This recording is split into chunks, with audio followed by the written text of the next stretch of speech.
Hello बच्चों, let's see this question.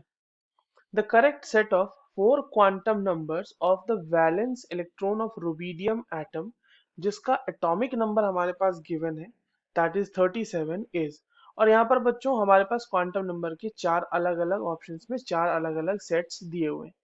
तो चलिए इस क्वेश्चन को सॉल्व करते हैं। और सबसे पहले तो हम ये देखते हैं कि इस क्वेश्चन को सॉल्व करने के लिए हमारे पास कौन से की कॉन्सेप्ट की जानकारी होनी चाहिए। देखो ये जो सवाल है ना बच्चों, ये हमारे पास दो चीजों से रिलेटेड पूछा गया है। एक तो ये कि क्वांटम नंबर के बारे में हमें आइडिया होना चाहिए इस क्वेश्चन को सॉल्व करने के लिए। दूसरी चीज जो हमें पता होनी चाहिए इस क्वेश्चन के लिए वो ये कि हमें इलेक्ट्रॉनिक कन्फिग्रेशन लिखना आना चाहिए। अगर इलेक्ट्रॉनिक कन्फिग्रेशन लिखना ही नहीं आएगा तो हम उसमें क्वांटम नंबर्स कैसे आइडेंटिफाई करेंगे, राइट?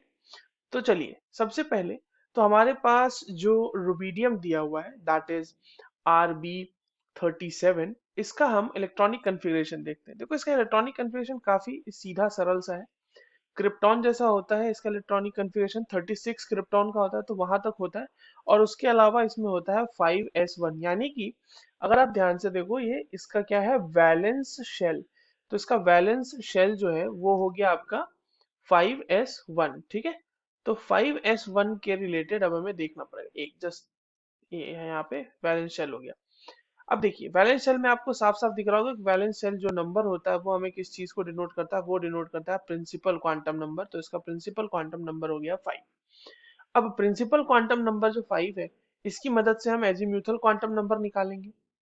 देखिए एजीम्यूथल क्वांटम नंबर यानी एल, एल की वैल्यू होती है 0 से लेके n-1 तक, ठीक है। तो यहाँ पर जो एल की वैल्यूज जो n इज इक्वल्स टू 5 के लिए वैलिड है वो 0 से लेके 4 तक वैलिड है।